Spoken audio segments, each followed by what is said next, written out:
What's going on, everyone from LowKick MMA? My name is Danny Podolsky, and I'm joined with Downtown TJ Brown. He's set to return to the UFC Octagon on October 14th when he takes on Darren Elkins. TJ, thank you so much for taking the time. Hey man, thank you for your time, man. I appreciate this platform to get my word out. Of course, of course.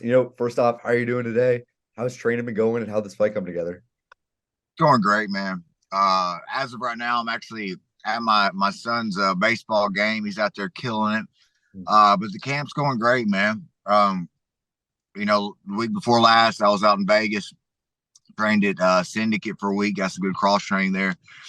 And then last week, I had some guys in from surrounding areas, like OG veteran Brian Foster and his son Tracy Reeder, and had good buddies of mine from Louisiana, Elijah and Jesse Butler. So man, I've gotten some great training, dude. I feel like everything's been put together well, dude. I'm just getting my weight down now.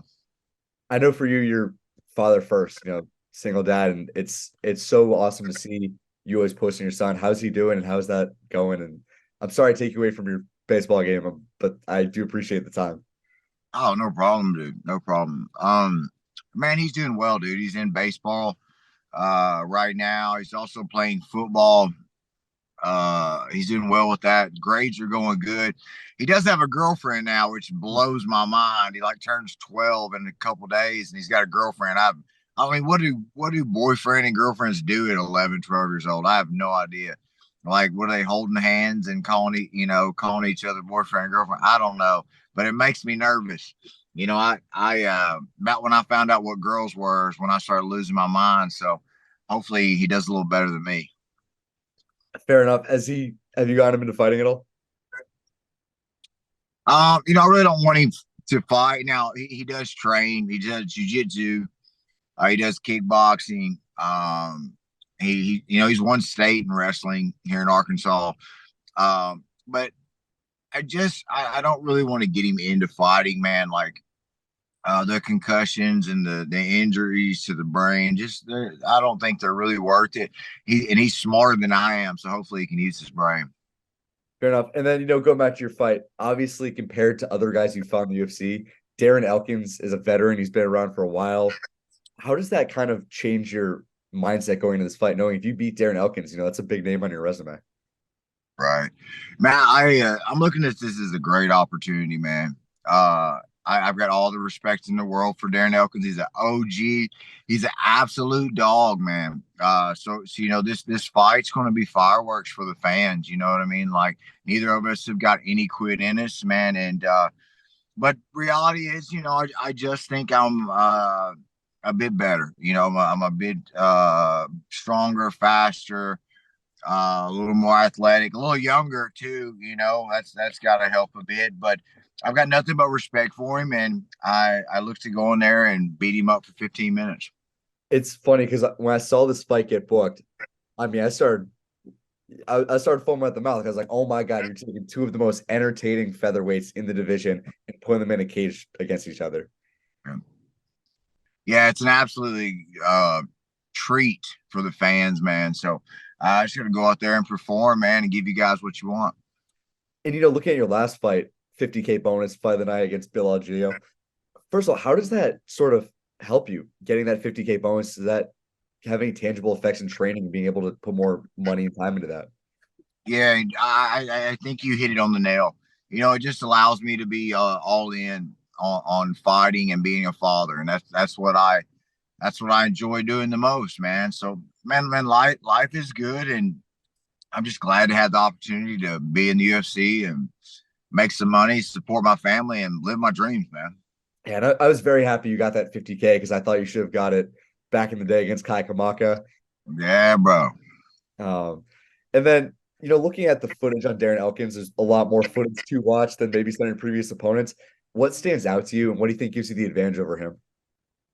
I don't want to give too much away, but I don't think you can really just judge Elkins on film. And what I mean by that is like there's plenty of holes in his game. There's plenty of strikes and counters and holes I see in his jiu-jitsu game. But really, what makes him special is his tenacity and his will to win, and his ability to take damage and keep coming. So that's what I'm most focused on. Most focused on me being able to keep my focus for 15 minutes, go out there and fight hard for 15 minutes. And, if the knockout comes, the sub comes, great. But I've got to be mentally prepared for 15. It's funny though, because you talk about his ability to take damage and keep coming. I think about your fight on Contender Series, and I feel like you guys have a bit of a similar style where you both take a lot of damage and you keep coming forward. Thank you, man. I really appreciate you saying that. That's something I really take pride in.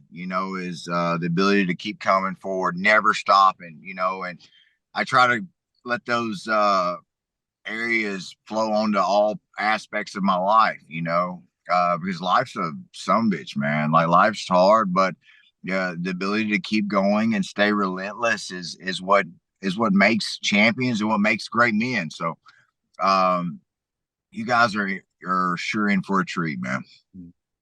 And then, for this fight, you're back at the Apex, coming off the fight we're in Kansas City. Are you a little frustrated to be back at that Apex? Are you hoping to get back in front of the fans? Or do you feel like the Apex is becoming a bit of a home for you? Man, to be honest, I don't really just enjoy the Apex. Like I enjoy being in a crowd, man. I enjoy the fans yelling. I enjoy the electricity of the environment. However, dude, I get paid the same at the Apex, so I'm gonna go out there, get this W, grab a bag of cash, and come home. About 2 weeks out, when do you leave for Vegas? Tuesday of next week, man, we head down there. Got it. And then, I've pitched this to you before, and I feel like it's an even better time pitching now is UFC Little Rock, Arkansas. I think with Bryce Mitchell coming off the performance he had, I think, you're right there in the picture. I think it's the perfect time for the UFC to come to Arkansas. Yeah, I think it's undeniable that it's going to happen.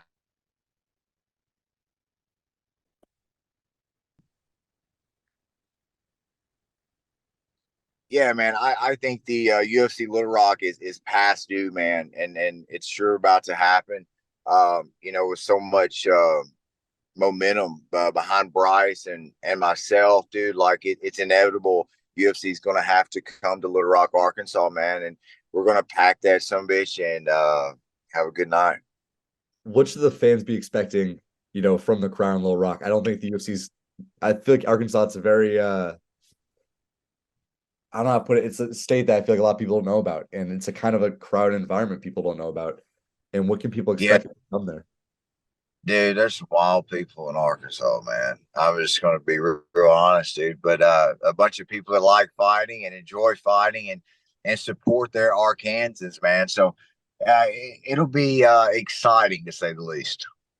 You were obviously in the corner for Bryce Mitchell against Dan Ige. What do you think of his performance? And then seeing just the whole pre-fight, post-fight, he really made. I feel like he became an even bigger star than he already was in that performance. Yeah, I've been telling people before, like he's back. Like, and what I meant by that is like he was back training like he used to. He was back being the Bryce that got him into the UFC and got him where he was. And he really tapped back into that mentality and that training and tenacity. And that's what showed. That's what showed that night, man, because that was a tough fight, but Bryce was stayed in there mentally, stayed in there sharp, and also he got an opportunity to show who he is and what he stands for. Mhm. Where do you think he goes from here? It's a tough one, bro. Perfect world, like uh Tapura beats Volk, and then they give Bryce a rematch with Tapura.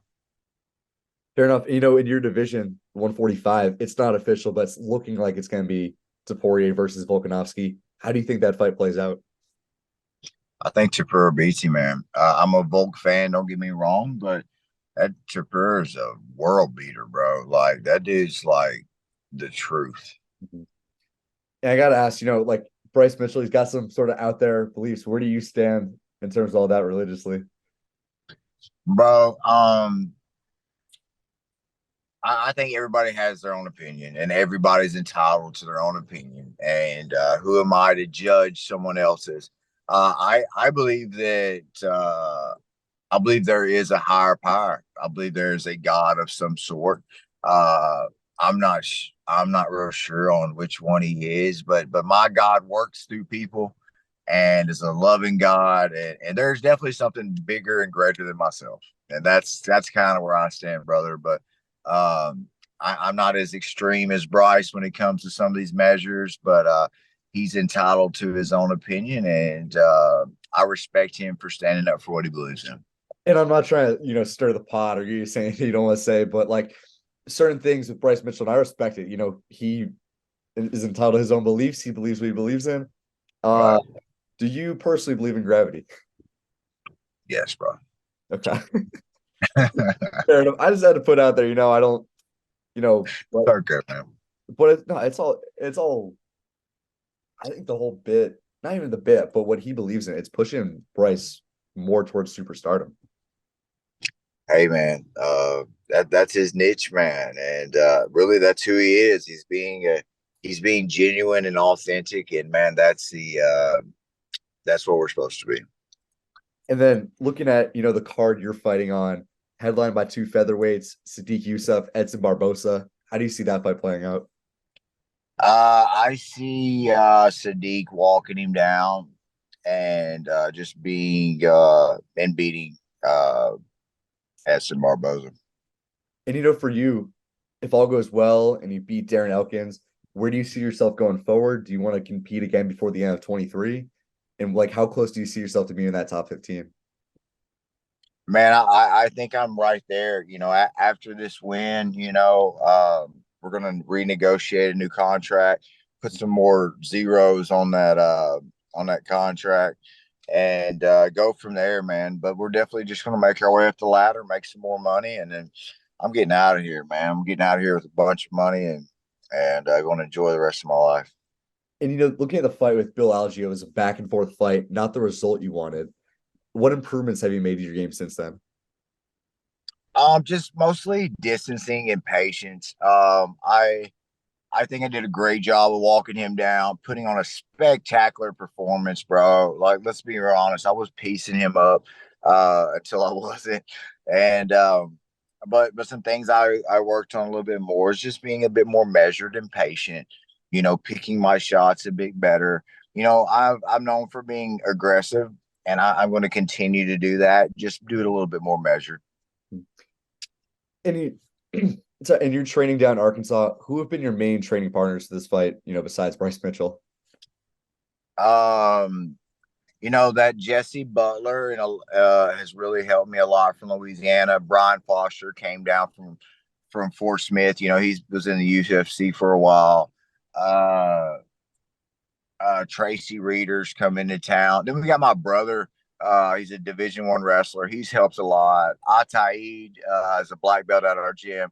He's helped me a lot, man. I mean, just the whole West Side crew, and we can't forget about my coaches, Rolly Delgado and Matt Hamilton. Them guys have done wonders for me, man. Well, TJ, I want to let you get back to your son's game. Just my final question. October 14th, TJ Brown, Darren Elkins. TJ, give me your official prediction. We're gonna knock his ass out, bro. First round.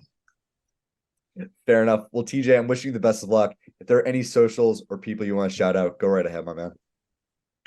Man, I just want to thank my loving friends and family here in Little Rock, Arkansas, and surrounding areas for always supporting me in my good and my bad. Guys, make sure and follow me at Downtown TJ Brown on Instagram. Brother, thank you again for having me. Of course. Guys, TJ Downtown Brown returns to the Octagon October 14th. He takes on Darren Elkins. That fight truly has Fight of the Night written all over it. You will not want to miss it. TJ, once again, wishing you the best of luck, and thank you so much for taking the time. Thank you, brother. Have a great day. Make sure to subscribe to the LowKick MMA YouTube channel for all the latest news, event previews, and interviews with some of the biggest stars in MMA.